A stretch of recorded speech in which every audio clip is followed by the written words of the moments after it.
അപ്പൊ അടുത്തത് നമ്മള് ഒരു പാരഗ്രാഫ് നമ്മൾ ബിഗ് ബുക്കിന്റെ ജനനത്തെക്കുറിച്ച് ആം, ഉള്ളൊരു ഭാഗം നമുക്ക് 15 മിനിറ്റ് കൂടി ഉണ്ട്. അത് കഴിഞ്ഞിട്ട് മീറ്റിംഗ് അവസാനിപ്പിക്കാം. Keeping doctor Bob informed. അതായത് ബിഗ് ബുക്കിന്റെ എല്ലാ എഴുത്തുകളിലും എഴുതി കഴിഞ്ഞതിന് ശേഷം ഡോക്ടർ ബോബിനെ കൃത്യമായി ബിൽ ഡബ്ല്യു ആ ഭാഗങ്ങൾ അയച്ചു കൊടുക്കുകയും അവിടുത്തെ ഗ്രൂപ്പിലെല്ലാം ചർച്ച ചെയ്ത് അതിൻ്റെതായിട്ടുള്ള അവരുടേതായ നിർദ്ദേശങ്ങളൊക്കെ സ്വീകരിച്ചിട്ടുണ്ട്. Having addressed all of AA's helpers and potential supporters on the East Coast, Bill's final letter of the day went to Dr. Bob Smith, providing him with a recap of his trip down south, barnstorming through Maryland, Virginia, and Washington, etc. അതായത് bill W doctor ബോബിന് ഒരു കത്ത് എഴുതുകയാണ്. ആൽക്കോളിസ് അനോമസിനെ സഹായിച്ചവരുടെ അല്ലെങ്കിൽ അവരെ ആൽക്കോളിസ് അനോമസിനെ സഹായിച്ച east കോസ്റ്റിലെ ആളുകളുടെ എല്ലാ കാര്യങ്ങളും ഉൾപ്പെടുത്തിക്കൊണ്ട് ഒരു വിവരണം നടത്തിയാണ്. Down south bam stopping through Maryland, അതായത് മേരിലാൻഡിലൂടെയും അങ്ങനെയൊക്കെ അദ്ദേഹം സഞ്ചരിക്കുന്നുണ്ട്. Virginia and Washington, Maryland, Virginia, Washington എവിടെയൊക്കെ സഞ്ചരിച്ചു. And proudly reporting on their success with the two famous psychiatrist at Saint Johns Hopkins. അമേരിക്കയിലെ വളരെ പ്രശസ്തമായ ജോൺസ് ഹോപ്കിൻസ് ഹോസ്പിറ്റലിലെ 2 ഡോക്ടർമാരെ കണ്ടുമുട്ടിയതും അവർ തങ്ങൾക്ക് നൽകിയ ലെറ്ററെ പറ്റിയും ഡോക്ടർ ബോബിനെ അറിയിക്കുന്നുണ്ട്. ബിൽ ഉറപ്പിച്ചു പറഞ്ഞു, doctor Bob, this endorsement would make a significant difference in their effort to raise money. Doctor ബോബിനോട് ബിൽ ഡബ്ല്യു പറയാണ്, നമ്മളുടെ ധനശേഖരണം, ബിൽ ബുക്കിന്റെ പ്രസിദ്ധീകരണത്തിനായുള്ള ധനശേഖരണത്തിന് ഈ 2 ലെറ്ററുകളും വളരെ അധികം സഹായിക്കും. The old juggernaut of fund raising bounces along. പഴയ രീതിയിലുള്ള ധനശേഖരണം ഒരുപക്ഷെ അതൊരിക്കലും നടന്നില്ല. അതുകൊണ്ട് അത് ഇങ്ങനെ അങ്ങോട്ടും ഇങ്ങോട്ടും തട്ടിക്കളിക്കുകയാണ്. He told Smith, still in low gear but shifting soon, I think to second. അതായത് ഏതാനും നിമിഷങ്ങൾക്കുള്ളിൽ ഇപ്പോഴും നമ്മൾ ലോ ഗിയറിൽ വളരെ സ്ലോവിലാണ് പോകുന്നത്. ബട്ട് ഷിഫ്റ്റിംഗ് സൂൺ, ഉയർന്ന ഗിയറിലേക്ക് ഉടനെ തന്നെ പോകും. അപ്പൊ ഒരു പ്രൈസിലെ ഒരു പ്രത്യേക രീതിയിൽ അത് പറയണമെന്നുള്ളു. അപ്പൊ ഏതാനും നിമിഷങ്ങൾക്കുള്ളിൽ നമുക്ക് ധനശേഖരണം നടത്താൻ കഴിയും ഈ ലെറ്റർ വഴി. ഫോർ ബിൽ വിൽസനെ സംബന്ധിച്ചിടത്തോളം, shifting into second gear meant he would now be so caught up in fund raising that he had no idea when he would be able to visit Akron again, certainly not any time in the near future. അപ്പോൾ Bill ഡബ്ല്യുവിനെ സംബന്ധിച്ചിടത്തോളം second ഗിയറിലേക്ക് മാറ്റുക എന്ന് പറഞ്ഞാൽ fund റൈസിങ്ങിന് വേണ്ടിയിട്ട് വീണ്ടും അക്രോണിലേക്ക് വീണ്ടും പോയി ഫണ്ട് റൈസിങ് വാങ്ങുക എന്നുള്ള കാര്യത്തിൽ ഒരു എത്തും പിടിയുമില്ല. Certainly not any time in the near future. ഏതായാലും അടുത്ത കാലത്തെങ്ങും പോകാനായിട്ട് ഉദ്ദേശിച്ചിട്ടില്ല. Explaining this delay he notes that, അതായത് ഇത്തരം കാര്യങ്ങളിൽ വിശദീകരിച്ചുകൊണ്ട് അവൻ ഇങ്ങനെ പറഞ്ഞു, mister Scott has just given me letters of introduction. Scott എനിക്ക് ഒരു ലെറ്റർ നൽകിയിട്ടുണ്ട് പരിചയപ്പെടുത്താൻ. And we plan to put the bite on such people as Owen D Young, mister Stettinius, Sloan and such like without delay. അതായത് പ്രസിദ്ധരായ ധനികരിലേക്ക് എത്തിച്ചേരാനായിട്ട് Albert Scott എനിക്ക് letter തന്നിട്ടുണ്ട്. അതുകൊണ്ട് തന്നെ ഈ ഓവൻ ഡി യങ് എന്ന് പറയുന്ന ധനികരായിട്ടുള്ള മിസ്റ്റർ സെസ്റ്റിനിയസ് സോളൻ എന്ന് പറയുന്ന ധനികരായിട്ടുള്ളവരെ ഞാൻ ഉടനെ തന്നെ കാണും, വളരെയധികം താമസിക്കില്ല. Bill's sights and not be set any higher. അതുകൊണ്ട് തന്നെ അവന്റെ ദർശനം വളരെ ഉയരത്തിലായി. In addition to the already mentioned Owen D Young of RCA and NBC fame, RCAയുടെയും NBCയുടെയും ഫെയിം ആയിട്ടുള്ള ഓവൻ ഡി യോങ്ങിനെയും അദ്ദേഹം ഇതിനകത്ത് മെൻഷൻ ചെയ്യുന്നുണ്ട്. Bill now plans to solicit Edward Stettinius, chairman of the board of US steel. അതായത് മറ്റൊരു ചെയർമാനാണ് ബോർഡ് ഓഫ് US അമേരിക്കയിലെ സ്റ്റീൽ കമ്പനിയുടെ ചെയർമാനായിട്ടുള്ള എഡ്വേർഡ് സ്റ്റെറ്റിനിയസിനെ പറ്റി അതിനകത്ത് പറയുന്നുണ്ട്. And later secretary of state under FDR and Harry Truman. അപ്പം പിന്നീട് അദ്ദേഹം FDRന്റെയും ഹാരി ട്രൂമൻ എന്ന് പറയുന്ന കമ്പനിയുടെയും സെക്രട്ടറിയുമാണ്. And also Alfred P Sloan എന്ന് പറയുന്നത് ജനറൽ മോട്ടോഴ്സിന്റെ പ്രസിഡന്റും CEO കൂടിയാണ്. അദ്ദേഹത്തിനെയും കാണുന്നതായി പറയുന്നു. ജനറൽ മോട്ടോഴ്സ് എന്ന് പറയുന്നത് കാർ കമ്പനിയാണ്. Bill Wilson was clearly not intimidated by the prospect of making his pitch to this titans of industry who were among the richest and most powerful men in the country. അമേരിക്കയിലെ ഏറ്റവും ധനികരും ഏറ്റവും അമേരിക്കയുടെ എല്ലാ കാര്യങ്ങളിലും സ്വാധീനമുള്ള ഇത്തരം വലിയധികം ധനികരായിട്ടുള്ള ആളുകളുടെ ചിത്രമാണ് ഈ പറയുന്ന ലെറ്ററിൽ ബിൽ ഡബ്ല്യു എഴുതാൻ ശ്രമിച്ചത്. Bill signed off this exuberant and chatty letter to Bob without asking for either his opinion or his consent or any of these weighty matters. അതായത് ഒരുപാട് നേരം വെയിറ്റ് ചെയ്യേണ്ട അല്ലെങ്കിൽ കാത്തിരിക്കേണ്ട പല കാര്യങ്ങളും ഡോക്ടർ ബോബിനോട് ഈ പറയുന്ന കാര്യങ്ങൾ പറയുമ്പോൾ, ചാറ്റി ലെറ്റർ എന്ന് പറയുമ്പോൾ വെറുതെ കുശലം പറയുന്ന ഈ ലെറ്ററിൽ ബോബിന്റെ എന്തെങ്കിലും നിർദ്ദേശങ്ങൾ സ്വീകരിക്കുന്നതിനോ അദ്ദേഹത്തിന്റെ എന്തെങ്കിലും അഭിപ്രായമോ അദ്ദേഹത്തിന്റെ സമ്മതമോ ഈ ലെറ്ററിൽ ചോദിച്ചിട്ടില്ല. It was either A foregone conclusion or perhaps Bill just didn't feel he needed it. ഒരുപക്ഷെ അവസാനിക്കാറാകുന്ന ധനശേഖരണത്തിന്റെ ഏതാണ്ട് അവസാനിക്കാറാകുന്ന ഭാഗമായിരിക്കാം ഒരുപക്ഷെ ബിൽ ഡബ്ല്യു അദ്ദേഹത്തിന് ഇത്തരം ഒരു കൺസെന്റ് വേണമെന്ന് ആവശ്യമുണ്ടോ എന്ന് തോന്നിയിരിക്കില്ല. He simply closes the letter by sending best wishes to dear Annie and yourself and all of the വെർലിംഗ് ഡെർവേഷസ് ആമീൻ. അപ്പൊ ആ ലെറ്റർ അവസാനിക്കുന്ന എങ്ങനെയാണ്? ആനിക്കും മറ്റുള്ളവർക്കും ആശംസകൾ നേരുന്നു എന്ന് പറഞ്ഞ് മറ്റുള്ള അംഗങ്ങൾക്ക് കുശലാന്വേഷണം നടത്തിക്കൊണ്ടാണ് അത് അവസാനിപ്പിക്കുന്നത്. That final salutation sounds light-hearted enough. അപ്പം but it is unclear whether is Whirling Dervishes comment was Bill's jesting way of referring to the Akron brethren, or if it was a private joke between the two men about the Akron group members, both sober and non-alcoholic, who were still so outrated by Wilson's effort to raise large sum of the money to others to further his plan for the expansion of AA. Alcoholism അനോണിമസിന്റെ വികസനത്തിനും അല്ലെങ്കിൽ ബുക്കിന്റെ പ്രചരണം നടത്തുക, അല്ലെങ്കിൽ ബുക്കിന്റെ പ്രസിദ്ധീകരണം നടത്തുക, അല്ലെങ്കിൽ ആൽക്കോളിസം അനോണിമസിന്റെ പ്രചരണത്തിനായി ആശുപത്രികൾ സ്ഥാപിക്കുക, പ്രൈഡ് മിഷണറിമാരെ സ്ഥാപിക്കുക എന്നൊക്കെയുള്ള ആശയങ്ങൾ അക്രോണിൽ പോയി പറഞ്ഞപ്പോൾ അവിടെ നിന്ന് എതിർപ്പാണ് അദ്ദേഹത്തിന് ലഭിച്ചത്. അതുകൊണ്ടായിരിക്കാം ഈ വാക്ക് വെർലിംഗ് ഡെർവിഷസ് എന്ന് പറയുന്ന വാക്ക് കമന്റ് ബില്ല് ഒരുപക്ഷെ ഉപയോഗിച്ചത്. ചിലപ്പോൾ ഒരുപക്ഷെ ഡോക്ടർ ബോബും ബില്ലും ഇത് സ്വകാര്യ സംഭാഷണത്തിൽ അവരങ്ങോട്ടും ഇങ്ങോട്ടും ഇങ്ങനെ പറഞ്ഞിട്ടുണ്ടാവും. കാരണം അക്രോണിൽ നിന്ന് അദ്ദേഹത്തിന് പണത്തിന് ശേഖരിച്ചപ്പോൾ ധാരാളം എതിരഭിപ്രായമാണ് ഉണ്ടായത്.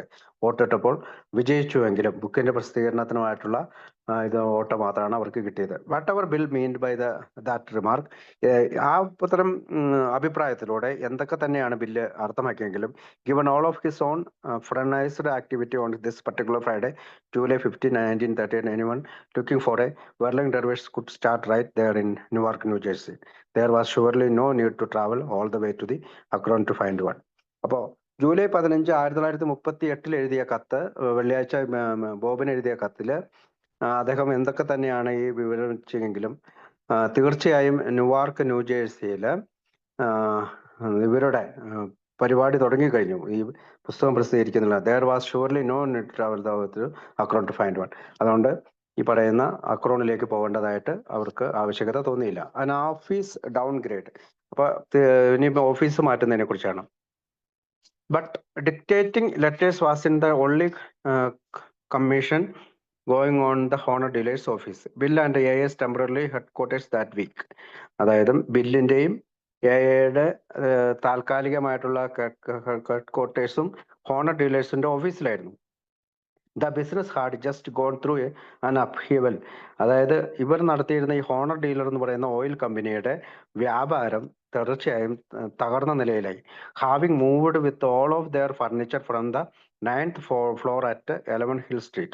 അതുകൊണ്ട് നമ്മൾ ഇച്ചിരി മുമ്പ് എംപ്ലോയീസിൽ വായിക്കുന്നത് തൊട്ട് മുമ്പ് നമ്മൾ പറഞ്ഞാണ് ഇവരുടെ കമ്പനി വേറൊരു സ്ഥലത്തേക്ക് മാറ്റിയെന്ന്. അപ്പോൾ having moved with all of their furniture from the 9th floor 11th Hill Street. അതുകൊണ്ട് തന്നെ അവരുടെ ഫർണിച്ചറുകൾ മുഴുവൻ 9ാമത്തെ നിലയിൽ നിന്ന് 11 ഹിൽ സ്ട്രീറ്റിലേക്ക്, where they had been located for at least a had half, അടുത്ത 1.5 വർഷം അവരുടെ ഓഫീസ് എവിടെയായിരുന്നു? ഹിൽ സ്ട്രീറ്റിലായിരുന്നു.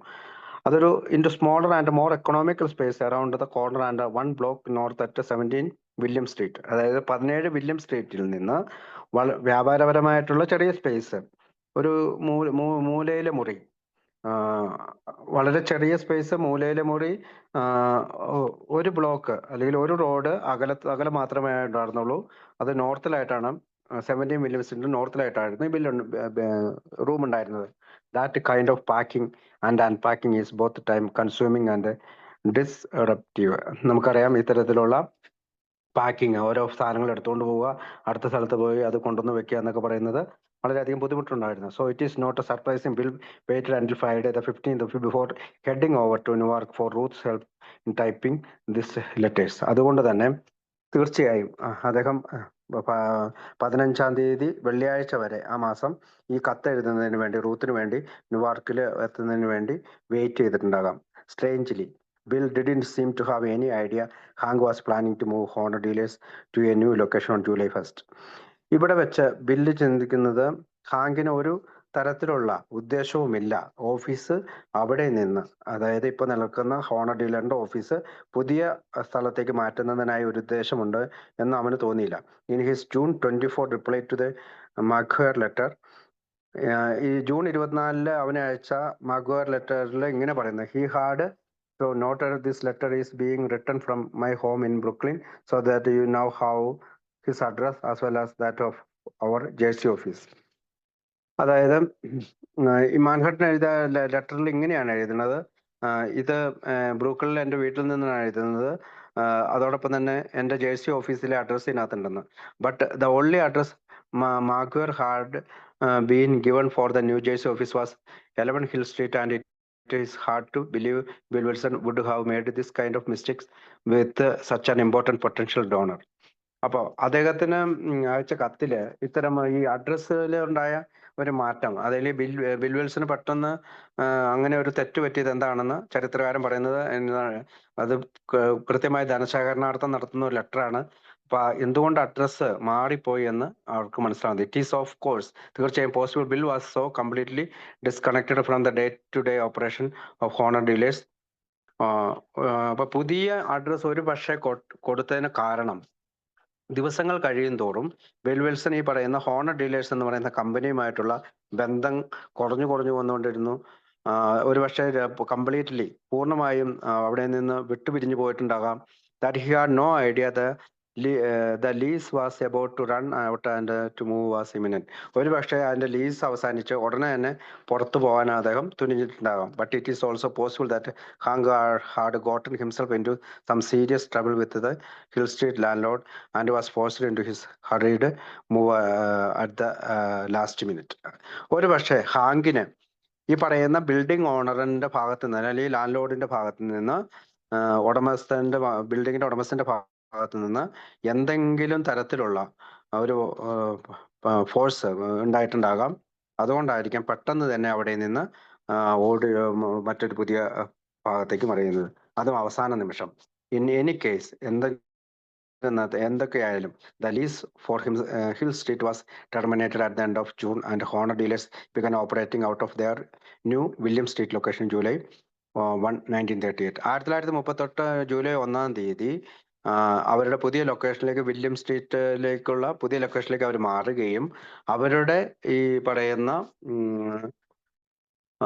ലീസ് അവര് എൻഡ് ചെയ്യുകയും ചെയ്തു. By July 15 when Ruth typed this letters, July 15-ാം തീയതി റൂത്ത് ഈ ലെറ്റർ ടൈപ്പ് ചെയ്യുമ്പോൾ she was neatly crossing out the 11 Hill Street. അവള് അതിനകത്ത് 11 Hill Street എന്ന് പറയുന്നുണ്ട്. Line on the prepared Henry G Packers stationery and typing in the 17 William Street address directly underneath. അപ്പൊ ഹെൻറിയുടെ പേരും പറയുന്നുണ്ട്, 17 William Street എന്നുള്ള അഡ്രസ്സും അതിനകത്ത് വെക്കുന്നുണ്ട്. The new office a small 2-room suite numbered 601. പുതിയ ഓഫീസ് എന്ന് പറയുന്നത് 2 ചെറിയ മുറിയാണ്, 601 എന്നാണ് number. Where on the 6th floor of the building, 6ാമത്തെ നിലയിലാണ്. And Hank's business would stay there throughout the time Bill wrote the remaining chapters of the book. അതുകൊണ്ട് തന്നെ ഹാങ്കിന്റെ ബിസിനസ് അവിടെ തുടർന്നുകൊണ്ടിരുന്നു. ആൽക്കഹോളിക്സ് അനോണിമസിന്റെ ബിഗ് ബുക്കിനായിട്ടുള്ള ബാക്കിയുള്ള ഭാഗങ്ങൾ ബില്ല് അവിടെയാണ് എഴുതിയത്. Remaining chapter, ബാക്കിയുള്ള ചാപ്റ്റർ അവിടെ നിന്നാണ് എഴുതിയത്. 10 months later, 10 മാസത്തിന് ശേഷം Henry G Parkinson's INC was forced to move again, this time when the sheriff appeared at his door in May 1939 with an eviction notice for non payment of rent. അതുകൊണ്ട് തന്നെ 10 മാസങ്ങൾക്ക് ശേഷം Henrik അവിടെ നിന്നും പുറത്താകേണ്ടി വന്നു. കാരണം ഒരു പോലീസുകാരൻ അവിടെ പ്രത്യക്ഷപ്പെടുകയും നോൺ പേയ്മെന്റ്, അതായത് റെന്റ് നോൺ പേയ്മെന്റ് ചെയ്യാത്തതുകൊണ്ട്, പേ ചെയ്യാത്തതുകൊണ്ട് അവിടെ നിന്ന് പുറത്തു പോകണമെന്ന് പറഞ്ഞു. Even in the face of this disaster, ഇത്തരം ദുരിതങ്ങൾക്കിടയിലും the ever resourceful Hank managed, അതായത് ഹാങ്ക് അത്തരം കാര്യങ്ങൾ മാനേജ് ചെയ്തിട്ട് to negotiate a deal so that he and Ruth could move in to a much smaller office on the other side of the same floor of the building 604. അപ്പോൾ ഇത്തരം ദുരിതങ്ങൾക്കിടയിൽ Hank ഇതെല്ലാം manage ചെയ്യാൻ ശ്രമിച്ചുകൊണ്ടിരുന്നു. ഒരുപാട് resource ഉള്ള ആളാണ് Hank. അദ്ദേഹം എന്ത് ചെയ്തു, റൂത്ത് അദ്ദേഹത്തിന്റെ സെക്രട്ടറിയാണ്, അവരെയും കൊണ്ട് വളരെ പിന്നീട് ഒരു ചെറിയ മുറിയിലേക്ക്, ആ ഫ്ലോറിൽ തന്നെ 604 നമ്പർ മുറിയിലേക്ക് പോകാൻ തയ്യാറായി. ഇറ്റ് വാസ് ബിൽ ക്ലെയിംഡ്, ഇവിടെ വെച്ചിട്ട് ബിൽ പറഞ്ഞു, a tiny room barely big enough to contain Henry's large desk, his overstuffed chair, a couple of file cabinets, and Ruth and her typewriter. For callers, there was standing room only, but as the rapidly declining fortune of honor dealers.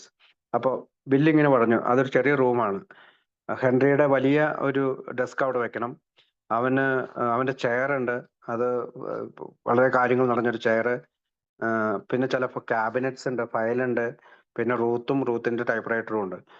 പിന്നെ കോളേഴ്സിന് ആരെങ്കിലും വന്നു കഴിഞ്ഞാൽ അവരവിടെ നിൽക്കാനേ സാധിക്കുകയുള്ളൂ. Such as rapidly declining Fortune of honor dealers.